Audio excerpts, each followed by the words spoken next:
गोळेगाव, तालुका जळगाव राजा, जिल्हा बुलढाणा. आता मी शिक्रापूरला राहते. मी अनुभव तर भरपूर आले, भरपूर म्हणजे 1 वर्षापासून भरपूर आम्हाला फरक पडलेला आहे.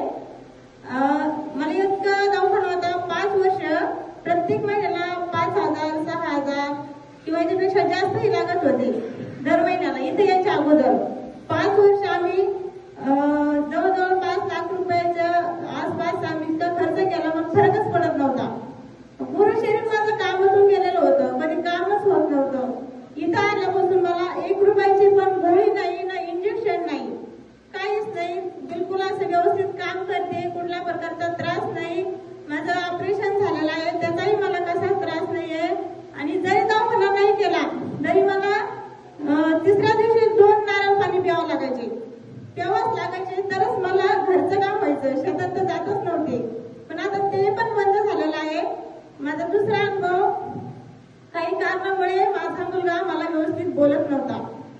घरात असायचा पण असं अजून काही पाहुणाच आहे असं वाटत नव्हतं हे आपला मुलगा आहे म्हणून. बापाला बाप म्हणत नव्हता, आईला आई म्हणत नव्हता. बहिणीला मी खूप मारायचा तिच्या, आणि टेन्शन घेत होता.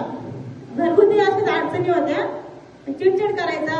10वीचं वर्ष होतं तर अभ्यास करत नव्हता. मला वाटत पास होतो की नाही होतो, पण महाराजाच्या आशीर्वादाने तो 10वी मध्ये पास पण झालाय.